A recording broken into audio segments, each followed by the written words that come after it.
ओम साई राम दोस्तों। पिछले व्लॉग में मैंने आपको मेरी मुंबई से शिरडी तक की वंदे भारत की जर्नी दिखाई थी। अब मैं पहुंच चुका हूं साईनगर शिरडी स्टेशन। मैंने ये जर्नी शुरू की थी थाना स्टेशन से सुबह 6:45 पर और अब बज चुके हैं 11:40। यह है साईनगर शिरडी स्टेशन। स्टेशन से बाहर आते ही आपको इस तरफ दिख जाएगा रिक्शा स्टैंड, जहाँ से आप शेयरिंग या प्राइवेट ऑटो कर सकते हो। तो मैंने कर ली है अपने होटल तक ये प्राइवेट ऑटो, जिसका कॉस्ट मुझे पड़ा है 100 रुपीज़। मैंने बुक किया है होटल साई गुरुस्थान। मैं जब भी शिरडी आता हूँ मैं बुक करता हूँ यही hotel. This is hotel Sai Gurusthan. और यहाँ से टेंपल का डिस्टेंस अगर आप देखेंगे तो वॉकिंग 7 मिनट्स है। इस रास्ते से सीधा जाके राइट पे। शिरडी महाराष्ट्र के अहमदनगर डिस्ट्रिक्ट में आता है और जाना जाता है साईं बाबा के मंदिर के लिए। शिरडी रेलवे स्टेशन से मंदिर का डिस्टेंस 3 किलोमीटर है। और जिनके लिए ट्रेन का ऑप्शन अवेलेबल नहीं है वो यहाँ पे प्राइवेट बस या स्टेट ट्रांसपोर्ट बस से भी आ सकते हैं। इस टाइम टेबल में बसेस के टाइमिंग्स दिए हैं, आप वीडियो को रुका के उनको नोट डाउन कर सकते हैं। और एयरपोर्ट का डिस्टेंस मंदिर से 14 किलोमीटर का रह जाता है।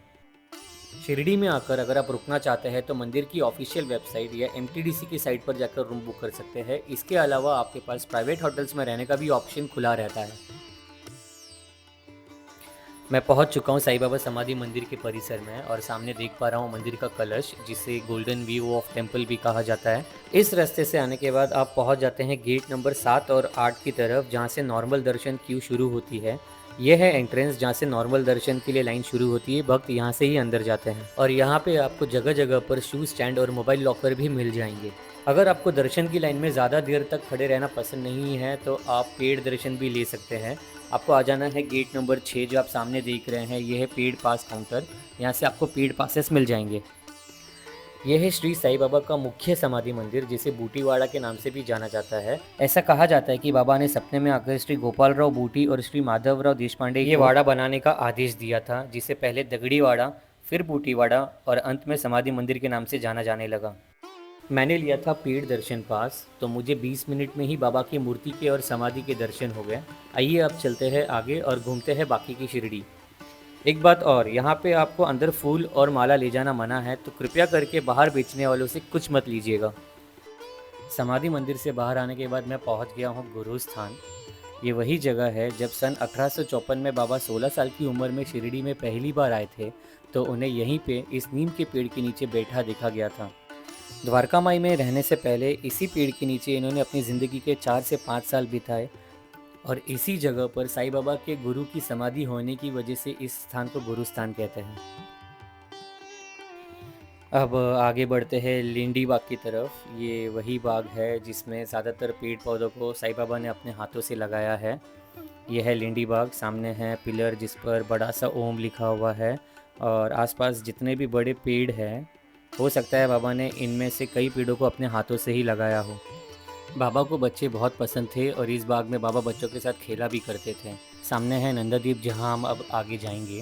वैसे इन पेड़ों को जो पानी दिया जाता था, उस पानी को बाबा इसी कुएं से निकाला करते थे, जो आप सामने देख पा रहे हैं। ये है वो कुआं जिससे पानी निकाला करते थे साईं बाबा। ये है नंदादीप। कहा जाता है कि ये जो ज्वाला जल रही है, ये जो दिया है, बाबा ने अपने हाथों से लगाया था और ये आज तक अखंड जल रहा है। लेंडीबाग और श्री नंदादीप के दर्शन के बाद अब हम चलते हैं बाबा के म्यूज़ियम में, जहाँ पे बाबा के कपड़े और कुछ सामान रखे गए हैं जो वो उस टाइम पे यूज़ करते थे। तो ये है वो फ़ोटो फ्रेम जो बाबा की मूर्ति के पहले मेन समाधि मंदिर में रखी जाती थी और उस वक्त समाधि मंदिर कुछ इस तरह से दिखाई देता था। ये है बाबा की कफनी जिसे बाबा पहना करते थे। ये ग्रामोफोन एक भक्त ने बाबा को एक समय पे भेंट दी थी। ये भी बाबा की ही कफनी है।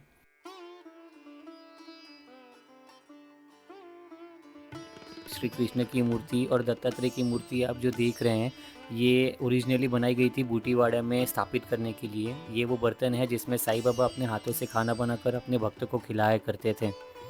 बाहर निकलने पर आपको महादेव, शनि जी के और गणपति जी के मंदिर के भी दर्शन हो जाएंगे। ये सारे दर्शन करने के बाद आप गेट नंबर 4 या 3 से बाहर निकल सकते हैं। मैं 3 नंबर गेट से बाहर निकल चुका हूँ और बिल्कुल सामने है हनुमान जी का ये मंदिर। हनुमान जी की ये मूर्ति दक्षिण मुखी है, इसलिए इस मंदिर को दक्षिण मुखी हनुमान मंदिर भी कहा जाता है। हनुमान जी के दर्शन करने के लिए बाबा अक्सर इस मंदिर में आया करते थे। मंदिर की दीवारों पर दोनों तरफ हनुमान चालीसा का पाठ भी लगाया हुआ है। हनुमान जी के मंदिर से बाहर निकलने पर बिल्कुल सामने है ये मुख दर्शन की लाइन। यहाँ से थोड़ा और आगे जाते ही बाई तरफ है चावड़ी, जो कि उस समय में शिरडी गांव का कार्यालय हुआ करती थी। साई सत चरित्र में लिखा है कि बाबा समाधिग्रस्त होने से कुछ साल पहले से ही एक रात द्वारका माई में सोते तो एक रात चावड़ी में। उस जमाने में लोग बाबा की पालकी निकालकर बाबा को द्वारका माई से चावड़ी छोड़ने आया करते थे और ये प्रथा आज भी कायम है। आज भी बाबा की पालकी मुख्य मंदिर से निकलकर द्वारका माई और द्वारका माई से चावड़ी लाई जाती है।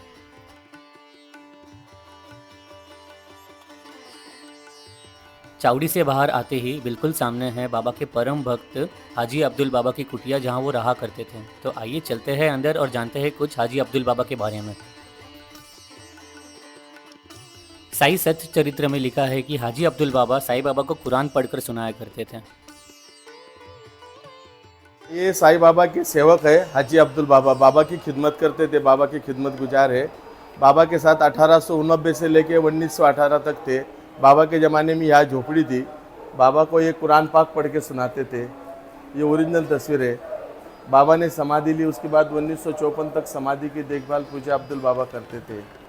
ऐसा वो ज़माने से यह झोपड़ी है। हम अब्दुल बाबा के 4th जनरेशन है। अब्दुल बाबा के ये बेटे बहू है। इनकी शादी का रिश्ता साईं बाबा ने तय कर दिया था। इनका जिक्र साई सच्चरित्र में आता है 22 और 34 अध्याय में। इनके बेटे ये है, इनके बेटे हम, ऐसा ही 4th जनरेशन है हमारा। अभी भी हम लोग रोज़ सुबह 9:45 बजे साईं बाबा की समाधि मंदिर में पूजा करने के लिए जाते हैं। और श्री रामनवमी के दिन चंदन उत्सव शुरू होता है, वो भी यही से स्टार्ट होता है। और फिर साईं बाबा की समाधि को हम चंदन का लेप लगाते हैं। बहुत ही बढ़िया, बहुत ही अच्छा लगा। ओम साई राम। ओम साई राम, ओम साई राम। तो यहाँ से हाजी अब्दुल बाबा की दुआएं लेकर मैं चल पड़ा अपने अगले मुकाम पर, जो शिरडी में बहुत ही अहम मानी जाती है। ये है द्वारका माई, वो जगह जहाँ पे साईं बाबा ने अपना अधिकतर जीवन काल बिताया। बाबा जब शिरडी में आए तब यहाँ पे एक मस्जिद हुआ करती थी और इस मस्जिद को द्वारका माई नाम साईं बाबा ने ही दिया हुआ है। कुछ समय लाइन में खड़े रहने के बाद फाइनली मैं अंदर आ गया हूँ द्वारका माई में। ये आपके सामने द्वारका माई, ये वही जगह है जहाँ पे साईं बाबा ने चमत्कार दिखाए, जैसे आटा पीसकर हैज़ा को रोका और पानी से दिए जलाए। ये है बाबा की धुनी जो बाबा ने अपने हाथों से जलाई थी, जो आज तक अखंड जल रही है। और इस मंदिर का जो मुख्य प्रसाद है, जिसे हम उदी कहते हैं, वो उदी को इन्हीं लकड़ियों को जलाकर बनाया जाता है। और बाबा द्वारका माई में ज़्यादातर इसी धुनी के सामने बैठा करते थे। इस दीवार पर किस किस ने बाबा का चेहरा देखा, आप मुझे कमेंट करके ज़रूर बताना। ये जो आप सामने फ़ोटो देख रहे हैं साईं बाबा का, ये बिल्कुल वही जगह है जहाँ पे साईं बाबा द्वारका माई में बैठा करते थे। ये द्वारका माई में जो फ़ोटो फ्रेम आप देख रहे हैं साईं बाबा का, इसके नीचे वही पत्थर है जिस पर बाबा बैठा करते थे। और ये जो घोड़े की और शेर की मूर्तियाँ बनी हुई है, कहा जाता है कि बाबा ने इस घोड़े को, जिसका नाम श्याम सुंदर था, और इस शेर को इस द्वारका माई में मोक्ष प्रदान किया था।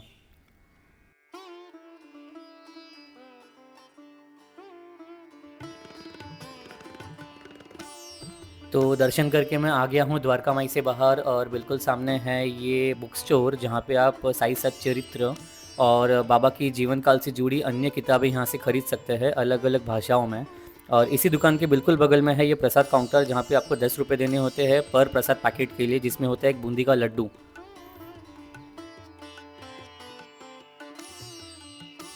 यहाँ पे कई बड़ी और छोटी दुकानें भी है जहाँ से आप बाबा की मूर्तियाँ और फ़ोटो फ्रेम्स खरीद सकते हैं। आइए चलते हैं आगे। एक बात है, यहाँ से जितने भी लोग बाहर निकलते हैं द्वारका माई से, वो एक बार मुड़कर ज़रूर इस कलश को देखते ही है।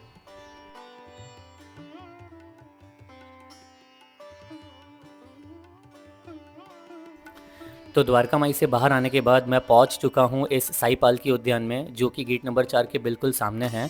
इस उद्यान में आप देख सकते हैं कुछ मूर्तियां बनाई हैं लोगों की, जो साई पालकी को अपने कंधे पर लेकर चल रहे हैं।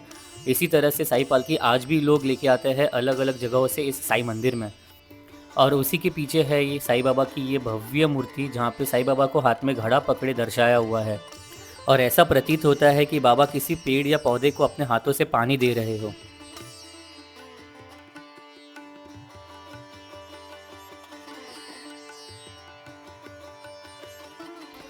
इस उद्यान में लोगों को बैठने के लिए और बच्चों को खेलने कूदने के लिए भी जगह बनाई गई है।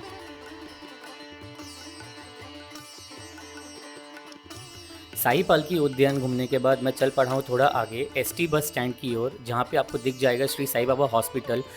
और उसी के बिल्कुल बगल में है खंडोबा मंदिर। ये वही मंदिर है जहाँ पे बाबा जब दूसरी बार शिरडी आए थे चांद पाटिल के लड़के की बारात में, तब वो इसी बरगद के पेड़ के नीचे रुके थे।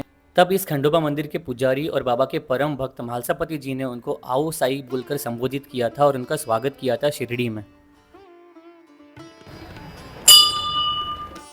साई का अर्थ होता है साक्षात ईश्वर, और ये शब्द उनके मुख से कैसे निकले ये वो खुद ही नहीं जानते थे।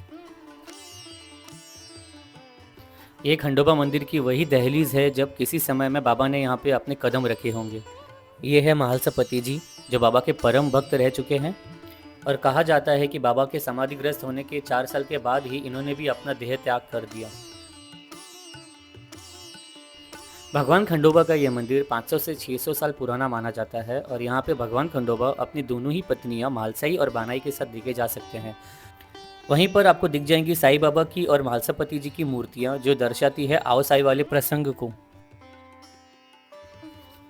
ये हॉल मंदिर के बिल्कुल बगल में है जहाँ पे तस्वीरें लगाई हुई है जो बाबा के लाइफ के इवेंट्स को दर्शाती है, और यहाँ पे आप आराम से खड़े रह के सब कुछ पढ़ सकते हैं। काफ़ी विजिबल है इन फ़ोटो में जो लिखा हुआ है। फॉर एग्जांपल ये एक फ़ोटो है जो दर्शाती है जब बाबा ने 3 दिन के लिए अपना फिजिकल फॉर्म छोड़ दिया था और फिर से ज़िंदा हो गए थे। ये आओ साई वाले प्रसंग को दर्शाती है, और ऐसी बहुत सारी तस्वीरें हैं जो आप खड़े रह के पढ़ सकते हैं।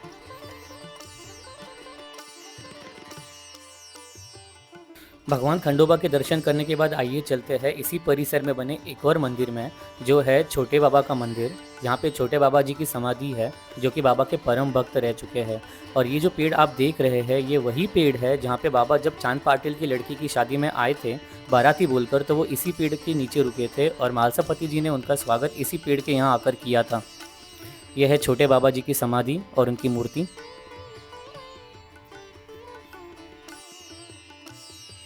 यहाँ पे आज भी साईं बाबा की प्रेजेंस को फील किया जाता है, और लोगों का कहना है कि आज भी शिरडी में वैसे ही चमत्कार होते हैं जैसे कई सालों पहले हुआ करते थे।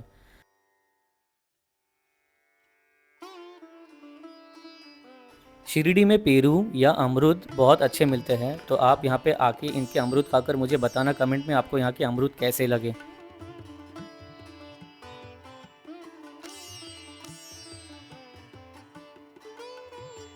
शिरडी समाधि मंदिर से बाहर निकलने के बाद बिल्कुल पास ही में यहाँ पे एक और मंदिर है लक्ष्मी माता का मंदिर, जिसके बारे में ज़्यादा लोगों को पता नहीं है।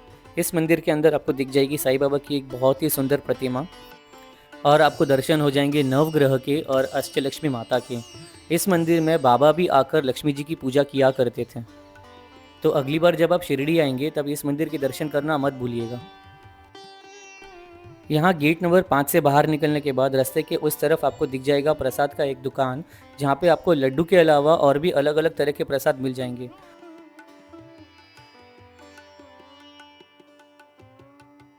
साल भर यहाँ पे भक्त पालकी लेकर आते हैं और बाबा का कीर्तन गाते हुए बाबा के दर्शन का आनंद उठाते हैं।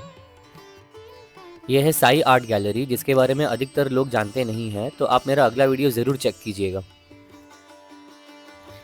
साईं बाबा के प्रसादालय में खाना फ्री में मिलता है और आप यहाँ पे जाके रात के 10 बजे तक खाना खा सकते हैं। इसके अलावा आपको बहुत सारे अच्छे होटल्स भी मिल जाएंगे जहाँ पे आप जाके खाना खा सकते हैं।